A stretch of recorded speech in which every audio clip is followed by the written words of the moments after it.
more. 100 metres to go from Ocean Miss, and then Saigon late. Lady of Honour in the shadows clear, and Lady of Honour won it. Lady of Honour from Ocean Miss, Saigon then goes on by, and there's no wishing involved. I Wish I Win's going to absolutely pound them into the turf. Won it by 4 lengths at least, gentlemen. Roy open-minded.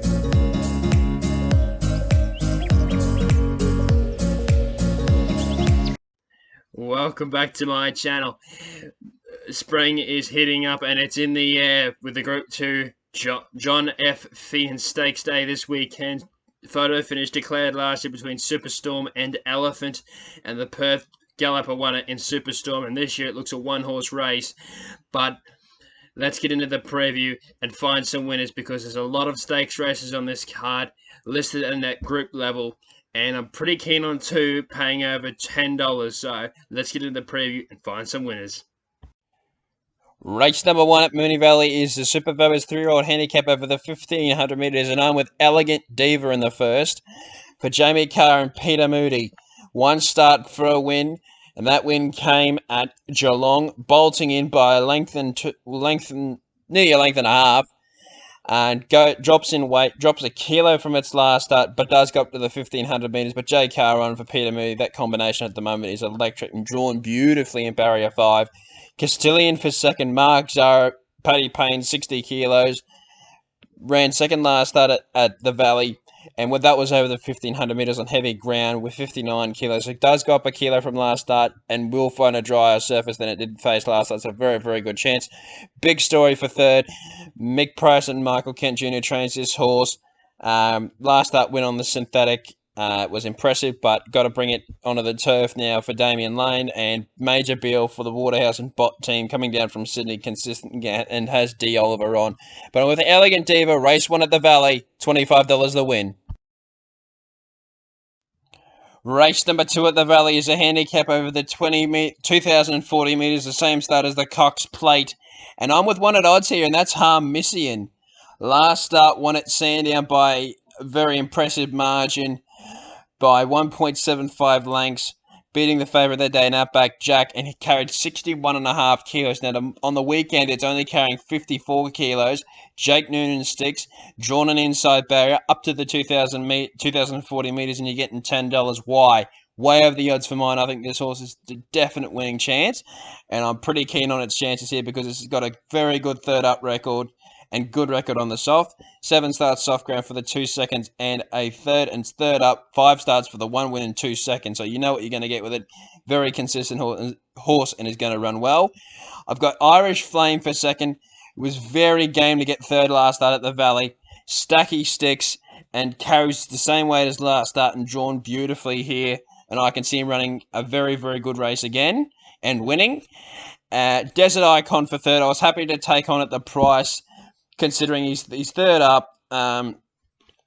He could be ready to fight third up. Does get Brett Preble in the saddle, and he goes up a kilo from last up, but that was last weekend in the Heatherly. Comes back in distance and does go up to the 2,040 metres, so could be ready to fire third up.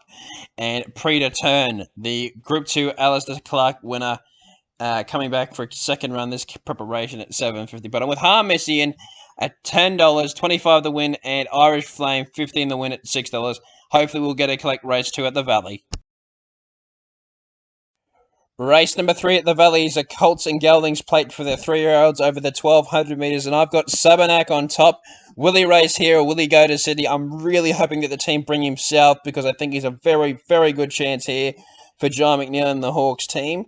First start he won impressively at Caulfield, then he raced in the Diamond and the Slipper. That might have come up too soon, and then last start was disappointing in the Rosebud, but the team are opting to go with the Winkers here, so that puts me in a bit of confidence here, and at $6 I still think it's over the odds. Meridius for second, Jamie Carr on 56.5, 2 starts for a third and a win. Jamie Carr was on last start, and it was her only ride that day at Sale over the 1,108 metres on heavy ground. So we'll handle the conditions and gets the blinkers on for the first time, and Jamie Carr sticks, so pretty keen on that runner as well, and he's over the odds at $11. Millane for the for Peter Moonee and Luke Nolan. Ran third to Giga Kick last start, and that's a good form reference. And Amenable for fourth at $8.50. But I'm with Sebonack, race 3 at the Valley, $12 the win. Race number 4 at the Valley is the Group 2 John F. Feehan Stakes over the mile, and it's all about one horse, and that's Mr. Brightside. He's come back well this campaign with a win in the PB Lawrence, winning impressively, and had to fight to win because he was challenged, and that was over 1,400 metres at Group 2 level first up. It was just such a great win. Second up here, great second up record, 2 starts for the 1 win.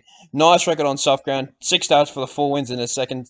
9 starts at the distance for 6 wins and 1 start at the Valley for win. I'm just expecting this horse to win and he's going to be well in contention now for the Cox Plate. I don't know what he is in futures markets, but back him because he will win this and he will shorten for the Cox Plate. Inspirational Girl for second.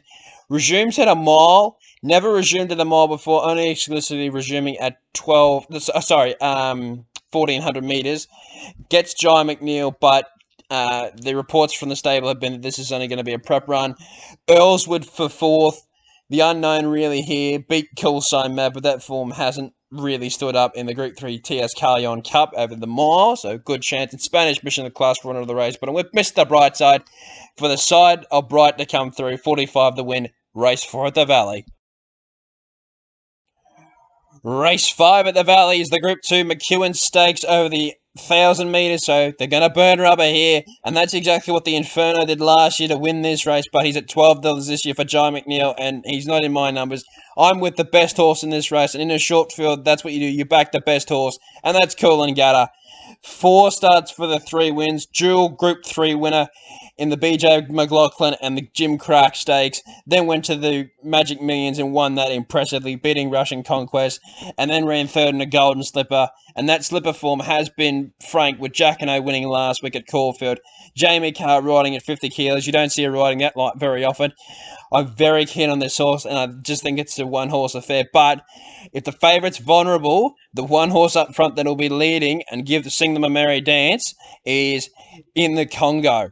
He's going to go forward and has beaten Amenable in the Golden Rose before, so that's very good form. We know what Amenable did in the Wing Stakes, and the two Brisbane horses here, Rothfire and Zoustyle for Heathcote and Golan, can run very, very well. But I'm with Coolangatta, 25 the win, and Saigon in the Congo, $10 the win, just in case he steals it from the front in the Group 2 McEwen Stakes, race 5 at the Valley. Race number 6 at the Valley is the listed Atlantic Jewel Stakes over the 1,200 metres, won last year by a surprise winner in Zuzarella. This year, I think it's going to be I'm Loving Ya, win it, another oddly named horse, but I think the favourite's going to be very, very hard to beat here at 440 for Damien Lane and Mick Kent and Michael Price and Mick Kent Jr., sorry. Pretty keen on this horse here. Because it's got a great record. It's only had the 3 starts for 6th, a first, winning the Talender, and then running well in the Quizette. Running third in the Quizette last start at Group 3 level. Comes back to listed level here and is very, very likeable and has already been back from 440 into 350 as we speak. Boogie Dancer for second. Luke Nolan for Peter Moonee. Jamie Carr has ridden this horse's past too, and she's riding Nana Guy, and I'll get onto that horse in a minute. But Boogie Dancer, back to the 1,200 metres from racing at 1,400 metres, but is a winning machine and is a very good horse. Nana Guy for third. $10, in my opinion, is over the odds for Jamie Carr. Broke the maiden last start after running consistent seconds and does carry 56 kilos, but is drawn off the track in gate 15. And Vivia now comes into my numbers with the scratching a Queen of the Ball. Drawn barrier 12 for Ollie, third up, and has been very consistent at the Valley its last 2. But pretty keen here. I'm Loving Ya in the listed Atlantic Jewel Stakes, $20 the win. Race number 7 at the Valley is the listed Chautauqua Stakes, and Chautauqua will be leading the field out for this year's running of the event. And I think it can be won by one of my favourite horses, and he's a little beauty. And that's Corner Pocket here. He's just such a consistent horse. 8 from 12, 1 second and 2 thirds. Declan Bates aboard, always going to be his ride with 55.5 kilos. Disappointing run before the break, but probably an end of prep run. Probably didn't come up at last prep. Well, did win the Blamey, and then ran third to Inspirational Girl and Zaki. And Zaki goes around the short price favourite in the tramway, and I think he'll bolt. I think he'll bolt in Sydney, but that'll come in my Sydney preview. But first up, this horse goes very well. 4 starts for 2 wins, a second and a third. 4 starts at the distance for 4 wins. 4 starts on soft ground for 2 wins, a second and a third, and 2 starts at the Valley for 2 wins. I simply think this horse will be winning and claiming the listed Chautauqua Stakes. Calypso Rain I've got for second. Won its past 3 in Adelaide, and the stable finds Alana Kelly with 54 kilos here. Net $12 I do think is over the odds. Age of Chivalry for third. Jamie Carsmount here, and this is very interesting. Used to be with Simon Zara, now with Michael Price and Michael Kent Jr. at $10 with 55.5. It's got a pretty good record first up and will handle soft ground. So you know what you're going to get with Age of Chivalry. Tough and can fight. Ranch Hand for fourth. But I like Corner Pocket in the listed Chautauqua Stakes. $25 a win and 3 each way on the roughie Calypso Rain. Race 8 at Moonee Valley is a handicap over the 1,600 metres. And I'm pretty keen here on Military Expert for Jamie Curran in the Belnetium. First up was a winner, beating El Rocco, who ran really well on the weekend. So the form's held up out of the race and does drop 4 kilos from its last start run at 1,400 metres. So drops in weight up to the mile, drawn better in barrier 7. And it was a benchmark 84 last start. This race is only a handicap, so I'm pretty keen to see how this horse goes, and I think it can win. Mayfair Spirit I've got for second was a winner last start at the Valley. It was very impressive. It took a little bit while to get there though, but is only coming out of a 78, and Jamie Carr rode Mayfair Spirit last time. Would have had the choice between the two and has decided to ride Military Expert, so I'm going with the leading rider and which horse she's decided to ride. Sosi Bon, the old boy, put in a good run last start at Caulfield, and I think can run really, really well again. And he'll set the speed in this race. And the one that'll be flying late is Shot of Irish, and I do think he is over the odds at $16 for Paddy Payne, with Matty Cartwright getting weight off and its second up record, having had 8 starts second up for 3 seconds and a third, and ran well in the feature last year, being the Fiat. But I'm with Military Expert, race 8, Moonee Valley, $50 the win. I'm quite keen. Race number 9 at the Valley is a benchmark 78 handicap over the mile, and I'm with He's Our Bonneval, the top weight here, carrying 60 kilos with the 2 claiming apprentice on, it being Alana Kelly, brings the weight down back to 60 kilos. $10 is way over the odds for this horse, considering this is a benchmark 78, and its 3 starts in Australia have all been above this level, being in benchmark 84, winning on its first start in Australia, benchmark 100 running third, and last start over the mile running in a benchmark 84. So it comes back to a benchmark 78 here. I think it's just going to be way too good for these, and I'm very keen to see how it goes. Drawn beautifully in barrier 9 for Alana Kelly, like I've said. Cerberus I've got for second. Second up since his Derby run. So second up since running 7th in the Victoria Derby Group 1. So the stable must have had an opinion of him to run him in that race. The Jittery Jack didn't come out and perform the day at Sandown. So you want to be querying some of the form. But the stable finds Damien on level with 57 kilos.